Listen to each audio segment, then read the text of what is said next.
当今社会，随着科技的发达、观念的更新，而有巨大的改变。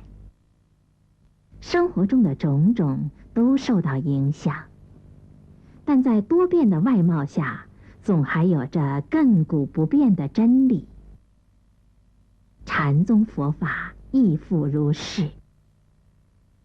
此次禅期由堪称现代维摩诘的南怀瑾先生主持，定名为《生命科学与禅修实践研究》。他以新时代的风格，不分教派，应机而说，深入浅出，见地精辟，生动活泼，引人入胜，令人浑然忘我，不知时光流逝。有别于千百年来传统教化方式，呈现出禅宗佛法生活化的另一番新风貌。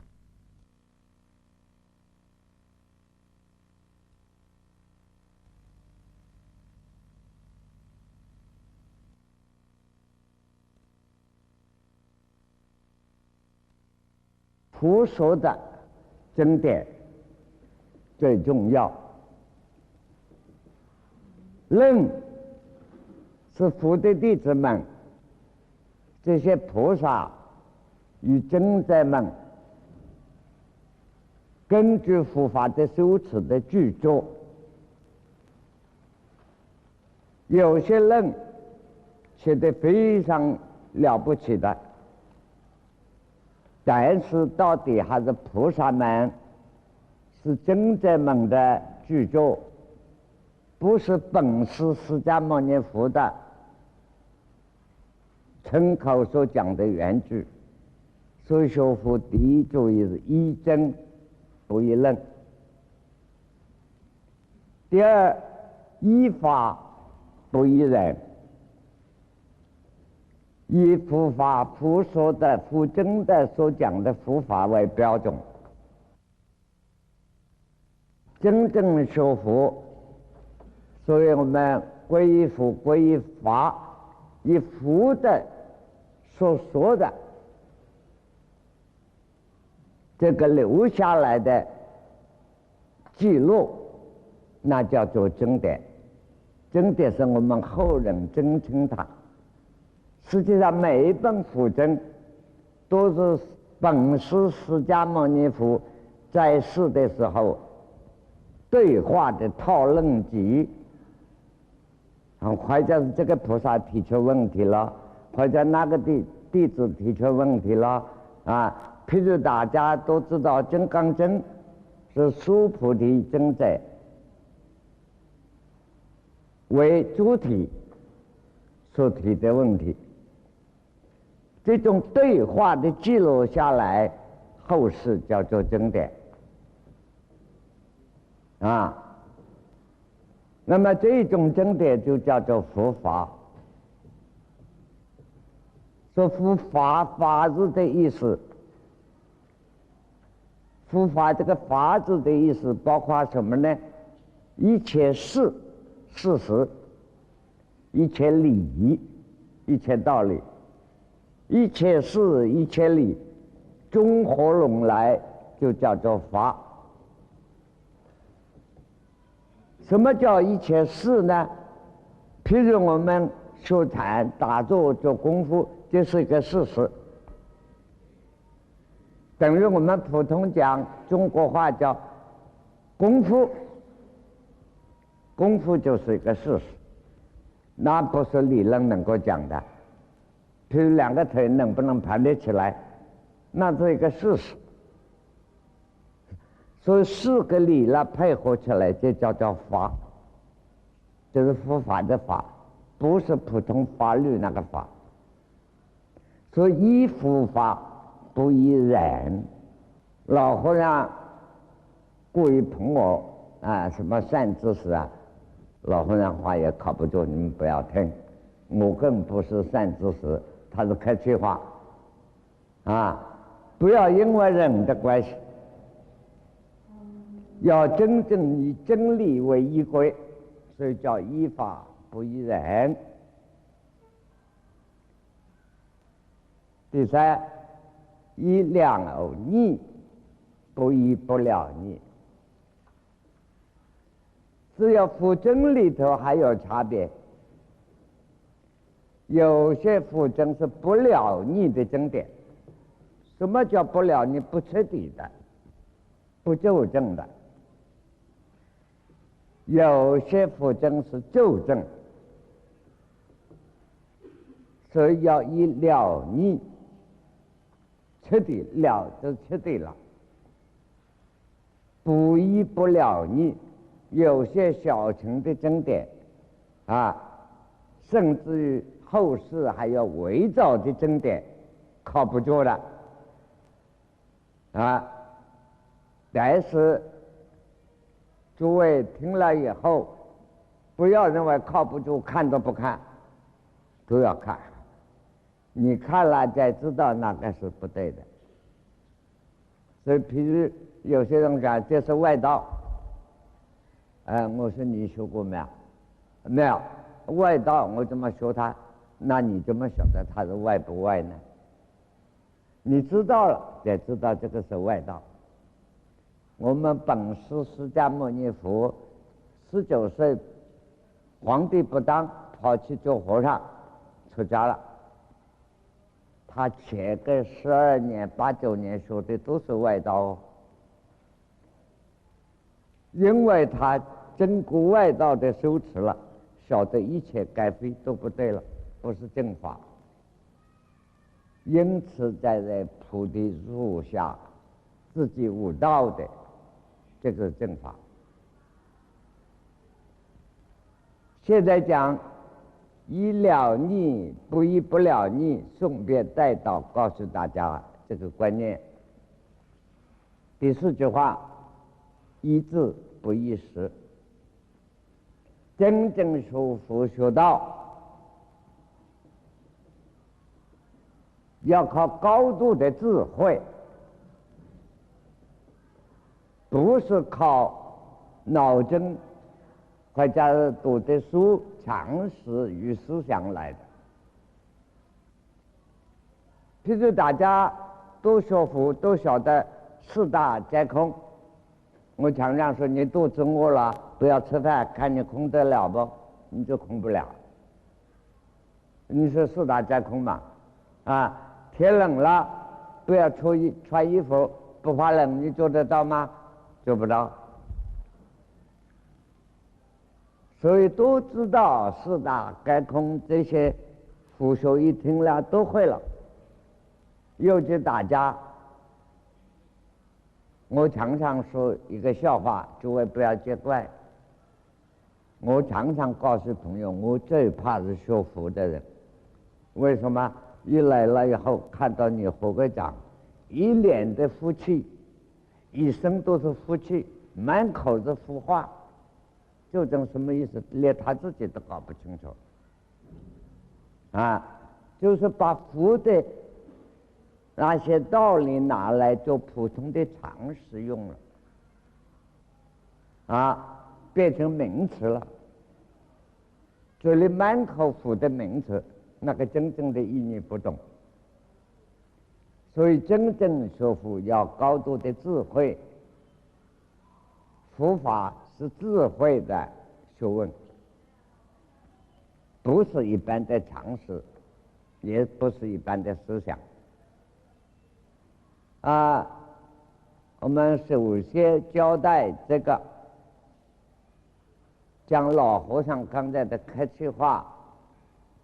我这番话的重点，希望大家对我不要寄望的太高，更不要重视我。我是个非常普通的人，只有一点，后来就让我那些老朋友，我请来的老朋友以外，比你们年轻我多活了几年，比你们多出来一点眼吧，如此而已。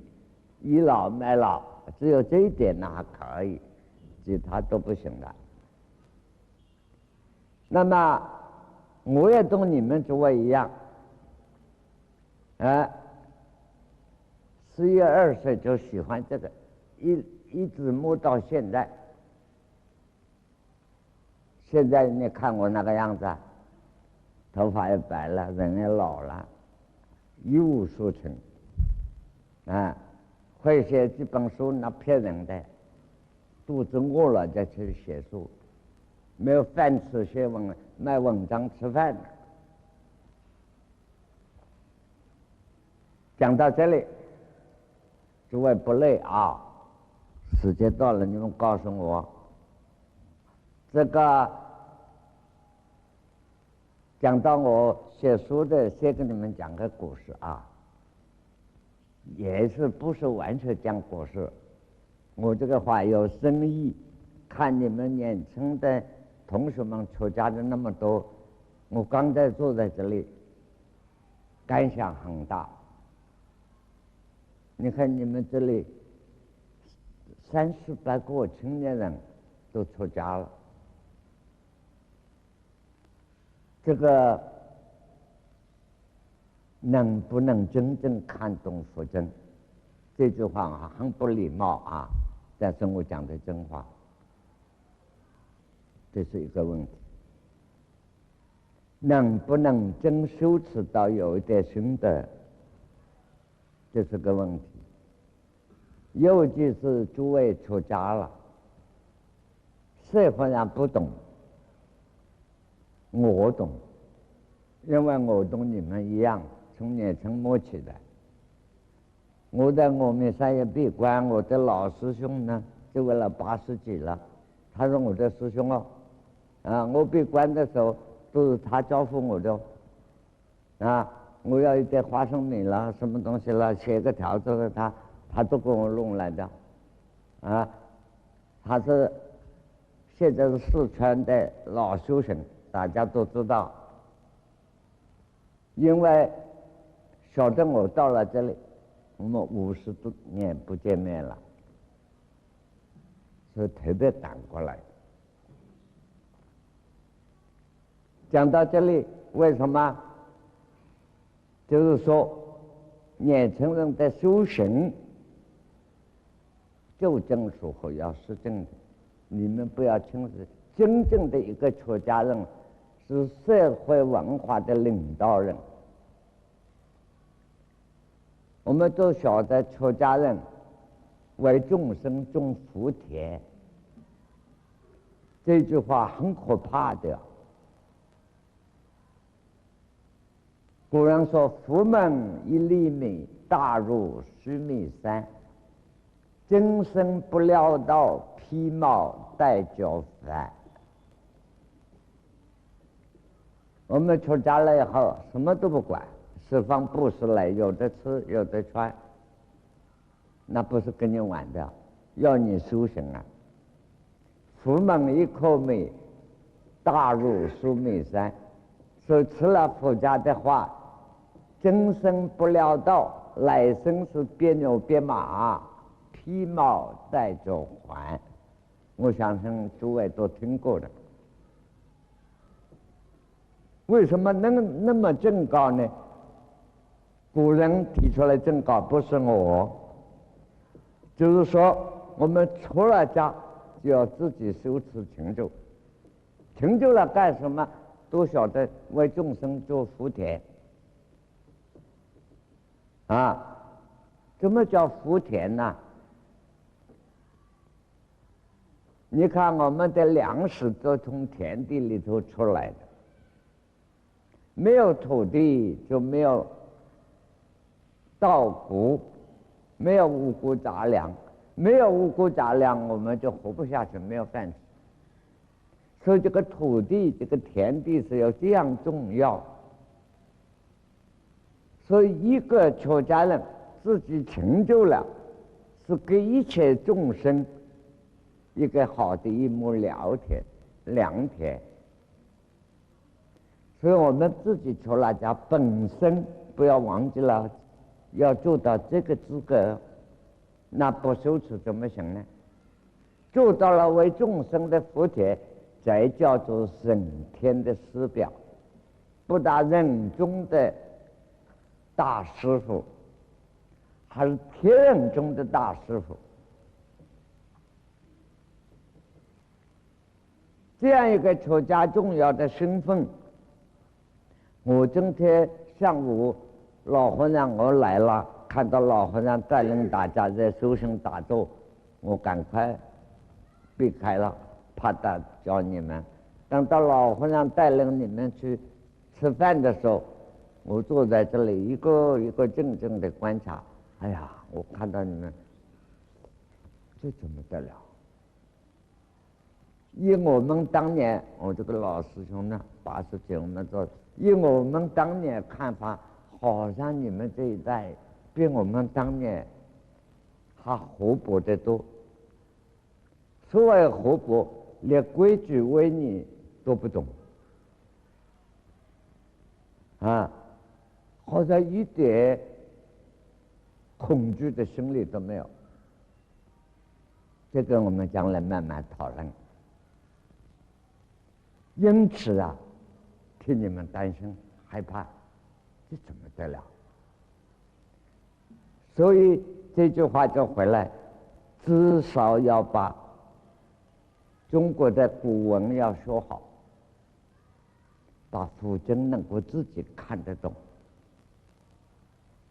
为什么我讲古文学好？所有的古经都是唐宋那个时候的翻译的多。汉朝开始到唐宋，宋朝以后翻译的古经非常少，古经都是古文写的，现在叫做古文，当时也是白话文啊。因为时间久了，我们叫它古文，是当时的白话。现在人啊，把这个古文的古经都没有看懂，你怎么样懂经去佛法呢？这是个大严重的问题啊！所以我常常告诉出家的朋友们，甚至出家的同学们，我说唐宋时代每一个出家人受皇帝、受朝廷的大臣、受社会上每一个人恭敬他。你看唐朝、宋朝，大家晓得那些老同学啊，都是你们的老同学，李白啊、杜甫啊、韩愈啊，你们都知道的嘛。还有个苏东坡啊、苏东坡啊，讲错了啊，苏东坡啊，这些都是你们都是老同学嘛。你看他们所有这些人的文集，包括历代的皇帝，没有一个和尚朋友觉得自己很耻辱的。所以交了一个和尚朋友，等于现在的人有个大科学家跟你两个做朋友，很光荣一样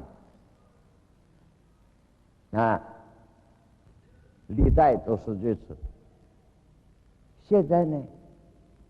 现在社会上看到，像我在香港，我家里经常出家的同学来来往往，有人警告我，你家里少来那些出家人。尤其正月不准来啊！我晓得正月看到你们说光了头啊，今年倒霉会输钱的啊！早上起来看到和尚尼姑啊，这话今天一定倒霉。有些人就这一下，你以为吐口水，他就是说破这个坏运气。你看出家的声望那么高，给整体的社会看成那么的。这个不能怪人哦，要怪自己本身。唐宋的时候，一个出家人，你看，从南北朝开始，大家都晓得，老百姓甚至宰相这些部长们见到皇帝非跪不可。可是中国的古代的宪法规定，出了家的见到皇帝不跪的。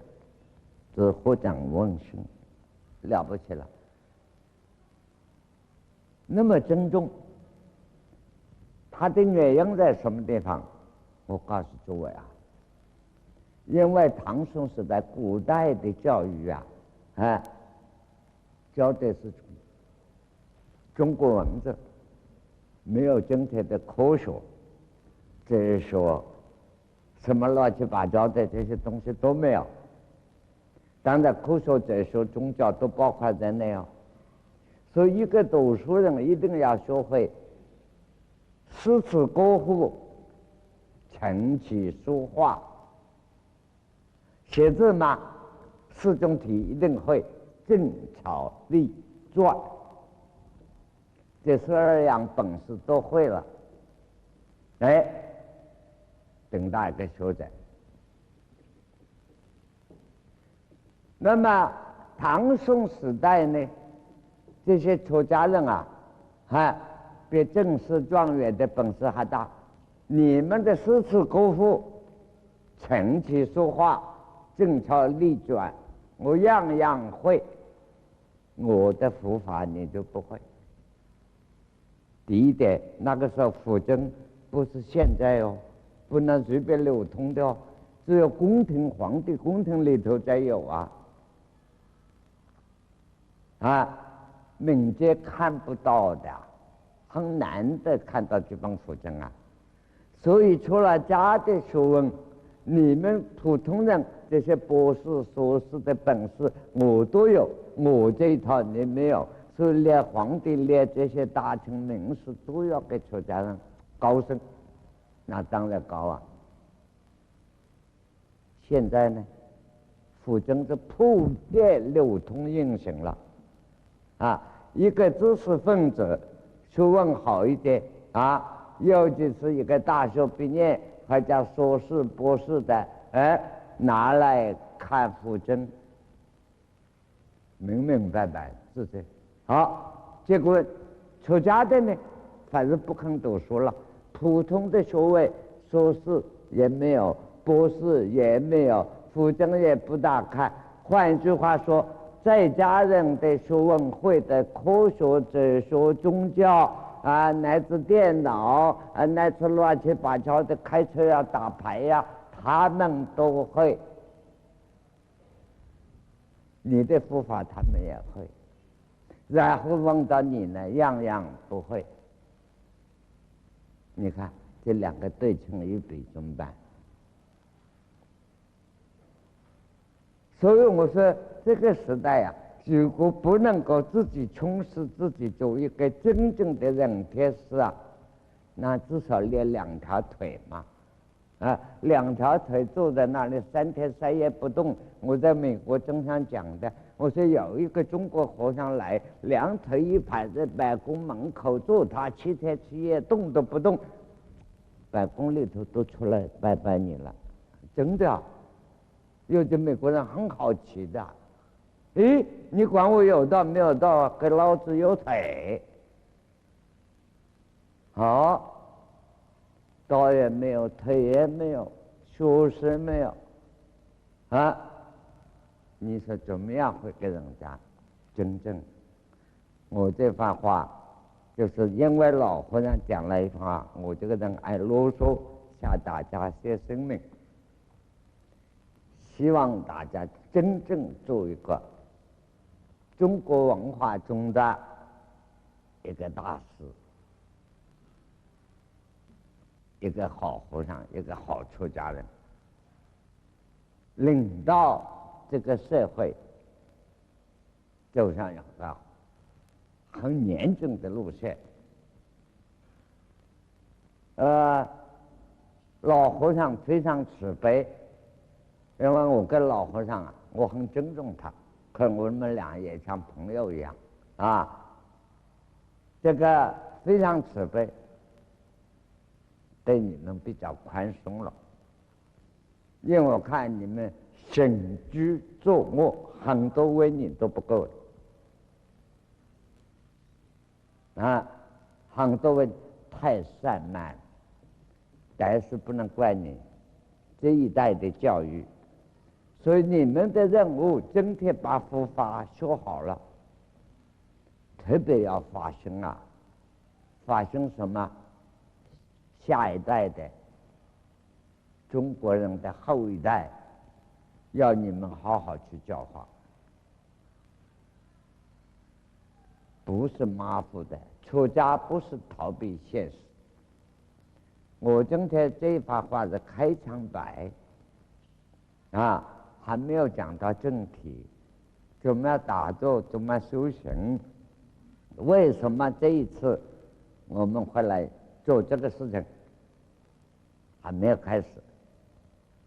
我讲的不大好听的话，先讲前面，是勉励诸位真正的这么用功。这一次妙老原来吩咐我的，说我们在这里新修的禅堂要打七。所谓打七，这是一个普通的说话。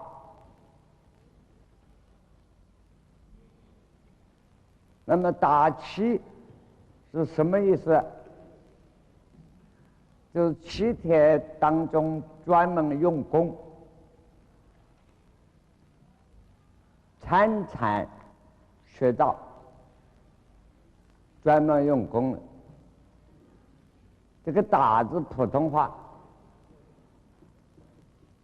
为什么要7天专门用功呢？打七是中国唐代由禅宗以后开始的，这4个字，克期取证，这又是古文了，所以叫大家把古文学好，再把中国文化根根的挖得出来，克期取证，自己指定时间，非群服，正道不可。譬如本师释迦牟尼佛在菩提树下，他前面修外道，修一切的功夫，19岁出家，换了好多老师，这个大家都知道，我重复一下。他一出家了以后，先学无想定3年，这要注意哦。无想定，你看我们的多困难，一个人把自己思想完全把它关闭了，做不做得到？啊，我们夜里叫你马上睡，有时候还睡不着。以释迦牟尼佛的智慧、聪明、福德，把自己的思想马上关闭了，无想得到这个定，还练习了3年，他做到了。3年做到无想定。无想定是个什么东西？我们再慢慢研究啊。但是因为他老人家修道证道了，科学也求证道了，他然后佛经上怎么讲呢？4个字，古文简单，只有4个字。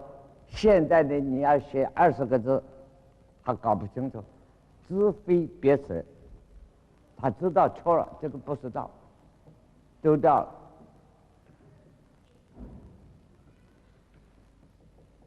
他又去找一个老师，说非想非想定，也修炼了3年。你们大家在佛学院都念着过的。请问诸位不要客气啊，我们是个研究会啊，怎么叫非想非想定啊？请问在座诸位出家在家的菩萨，哪一个知道？请举手解释一下。名字都知道了，你们大家客气，我听你讲，这个字都认到了。可大家也晓得念了，自己去体会过没有？换句话，自己修过没有？那更严重了。非想不是思想，脑子里没有思想了。这里要一点一点，飞翔，飞翔，还要飞这个字又要点一点了，下面飞翔。所以表面看，我们一听飞翔飞翔灯，讲起来考试啊，你们都答得出来。这是一个什么功夫啊？一个什么方法？不是思想飞翔。下面要说啊，飞翔，又不是没有思想，这不是矛盾吗？飞翔既然说不是思想，要飞翔，并不是没有思想的思想，那算是个什么东西啊？你们诸位青年同学都在学佛学的，有没有想过啊？飞翔不是思想，但是不是没有思想的，都知道，可是不是思想，脑子没有乱想，心里没有乱想，不是思想，可是都又不是说不是思想就没有死人了。世界上有谁做到没有思想啊？棺材里头那个朋友，他是彻底没有思想啊。那所以他做到了飞翔，又飞翔灯。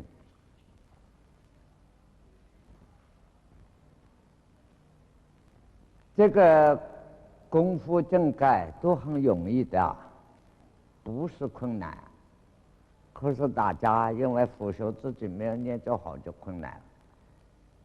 可是我们本师释迦牟尼佛这样也修持了3年才做到，做到了以后，他都苦学10年的，佛经呢又是4个字：知非即是。他认为这个不是道，所谓道不是生命的纠正，他把它又丢掉了，没有老师可教了。印度的所有的这些大师们，他都学完了，没有可教的，自己一个人跑开了，跑到雪山，大家都晓得啊，雪山在哪里啊？就是现在尼泊尔的北面，西藏的南面。他跑到中国西藏的南边，尼泊尔的北面，到这个雪山上修苦行，自己给自己苦吃6年。传记中佛经记载，他每一天只吃一颗果子的干果，这6年当中饿的自己摸肚皮，摸到背脊骨了，那个肚子饿瘪了。人是这个时候他还是20几岁哦，苍老的不得了，那就是现在人讲营养不良啊，什么毛病都来了。这样搞了6年，他为什么要受苦行呢？这个我们中国文化里头不会产生的，有，现在还有，现在也有。大陆我讲大陆，现在一定回到大陆还讲大陆，中国、台湾、东南亚、日本都还存在着受苦行。受苦行，印度就更严重了有些受苦行的人，自己头发拿指头都拔光，长出来要拔，胡子要拔掉，各种各样的磨练自己。有时候永远跟火好有时候泡在水里。你说你们这个打坐很苦，他们是苦行的人，就是怎么说呢？一只脚这样站到，就是这样，准备死在那里，这样入定，都是苦行里头的，各种花样。印度当时的文化一部分认为苦行是道，所以他要去受苦行，受了6年，他都做到了，知非即实，不是，他就讲一句话：苦行非道也。可是你们注意啊，这句话跟你们大家跟我们好用了，嘿，所以我要快活一点，苦行非道也。我也不要吃苦，这样讲就错了的啊！他说苦行非道也。然后没有老师可教了，自己下山了，一阵变成背也弯起来，瘦得不得了啊！跑到中印度。说港口边上，然后碰到一个牧场，一位小姐看到这个老和尚，其实那个时候他不过31岁，这个老和尚好可怜了，快要死了，在供养他牛奶，他从生有吃营养的东西，当然佛经上说只喝牛奶，有没有吃牛肉不知道，当然没有这回事，这个不必深究了。那么换句话说，他恢复普通人的生活的要营养的东西，再恢复这个体能，又恢复了，到底年轻嘛。因此他跑到印度的港口边上，一棵树的下面，这棵树为了他成道的纪念，所以叫做菩提树，原来不叫菩提树，这个有各种考证了啊。菩提就是作物也，大彻大悟的意思，梵文叫菩提。那么他在这个时候，在一棵树上自己弄些草来做个座位打坐，不像你们诸位还有跟做好棉花的垫子那么讲究在享受了，他没有，自己弄的草，这种草印度有，现在我们到西藏修密宗呢，也用这种草叫吉祥草。有时候修密宗插头顶所谓顶开了可以往生西方的一根草就插下去了，那个就是吉祥草。不过不要认为插了草就对了，我在西藏修密宗我自己插自己笑，这个插草就是把自己卖掉，这弄个中国人是要卖身了弄个草在头上编起来那个另外将来再说啊。那么他以吉祥草做座位，自己没有办法了，坐下来他就发了狠了，这一次下了死的决心。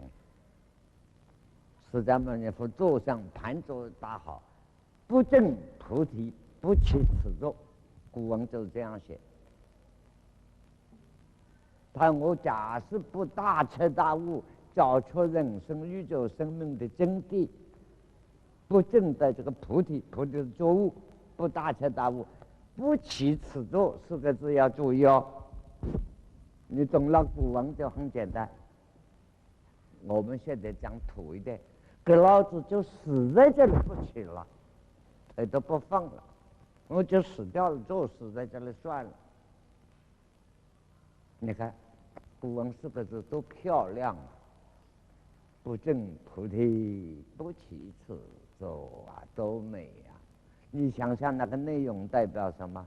他我这一次假是不能悟道，就死在这，两个腿不放，坐到坐死算了。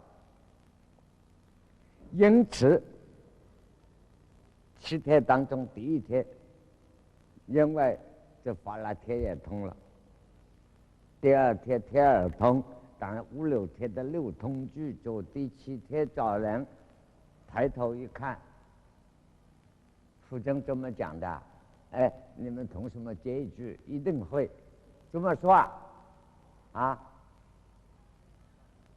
度命生而悟道，对不对？大声一点嘛！这个学佛得能多大的气派？还不好意思说话，那怎么成佛呢？啊，度就看见了，命生，哎，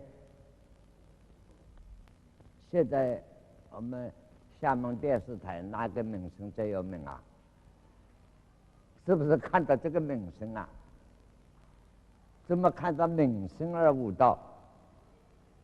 现在学术家就拼命研究名声这一颗声是什么声？还是太白真声，还是早人起来的晨声？有人说是月亮啊，它天快要亮的时候，抬头一看，太空天空上面什么都没有，一颗晨星在那里亮。这个时候他悟到了，他怎么讲呢？一在这古文哦，现在是要你们好好学古文，古文学会了，白话文再写得好。你们想钢笔字啊，圆珠笔写得漂亮，要毛笔字写得好，钢笔字就漂亮了。哎呀，现在人那个写字给我，写信给我，我有时候要命啊，比考古还难呐、那些字都龙飞凤舞的，看不懂啊，又写的呀，写不好，自己又变花样，很痛苦啊。还一再真奇怪呀、自己感觉到奇怪了。一切众生该具如来智慧德相啊！是个人，每一个人，不是每个人，每一个生命，一个蚂蚁众生，这包括很多的生命啊，都是佛，个个都得到了。一切众生该具如来智慧德相，只因妄想执着。注意这4个字哦。不能证得，所以不能够得到，不能成佛。那我们注意了，我们在家出家，天天想打坐成佛，是不是妄想呢？是不是执着呢？哎，你们一定，我们有时候自己感受，我们这个是学佛啊。学佛不是妄想啊！非打坐不可，那不是执着吗？这都是问题啊。那么我不打坐好不好呢？也是执着啊。我不修复众生吧，更执着啊。这就是这样讲话，就是禅宗。反正你这样也不对，那样也不对，不对的更不对啊！他只因妄想执着，不能证得，所以他就要走了。这一下他得到了，那么在感动了天人，向他前面跪倒，你老人家不能走，你多生多世发愿，悟到了以后要度人世间一切众生。现在你得到了，怎么可以不弘法，不传出来？所以你看，在《法华经》上到处看到佛说了2字，古文2个字，子，我法妙难思。怎么叫知止呢？古文只有2个字啊。现在怎么写那些白话？你算了吧，算了吧，不要讲了，算了算了，不要讲了。他说你要问我这个人没有办法传给你啊。我所得的法门妙，非常妙，不是你们用头脑思想想得出来的。我跟你一讲了，就变成学问，变成知识。一变成学问，变成知识，你佛学最好了啊！佛学思维也高明了，懂这个道就越来越远了啊！所以说，知你不要说了，不要说我法妙难思。但是他还在后来说法49年。我们花了那么大的时间，那么一段力气，说明什么？大家不要忘记了。学佛第一个要培养自己的头脑逻辑。刚才我从头讲到现在，为了解说什么是很痛苦啊！你们跟我那个同样的程度，我就讲话方便了。就是解释大气，叫做客气取证。等于佛要自己定了他没有规定自己7条，他就客气了。他的无限期的，我假设不悟道，死在这里了，不起来，结果7天他悟道了。所以后人禅宗仿照他的行为，拿7天来叫大气，这是第一点。第二点，释迦牟尼佛悟道真正的下了恒生，只有7条。所以你们诸位想想，你也去下个7天恒生，我们多2天嘛，9天也可以，有什么关系？便宜一点嘛，啊，便宜卖嘛。你做到吗？做不到。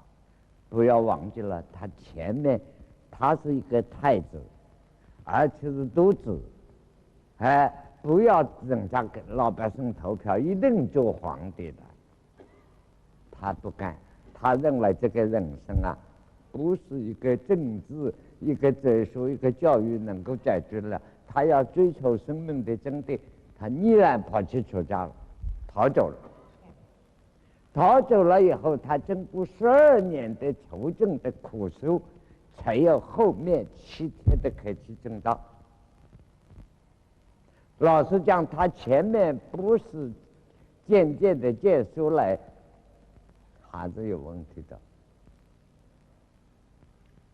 所以我们要懂得这个，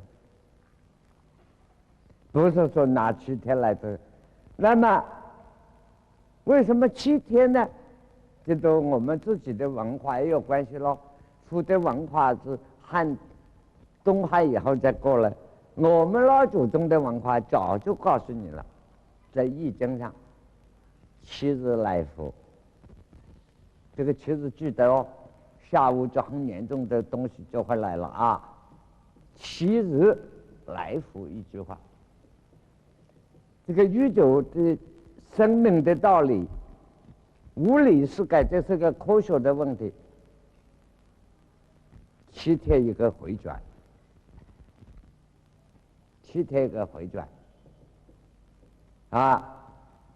我们要晓得，世界上讲科学，科学以数学一路领先，科学以天文学为第一位，天文科学。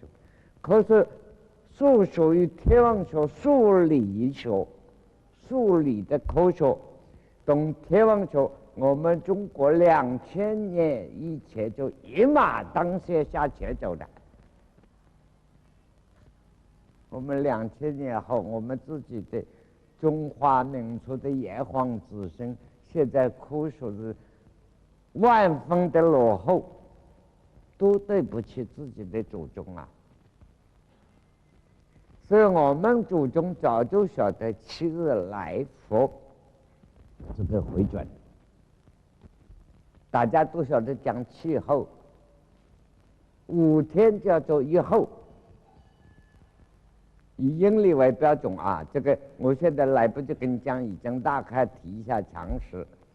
5天叫一候，3候叫做一气啊，6候叫做一节。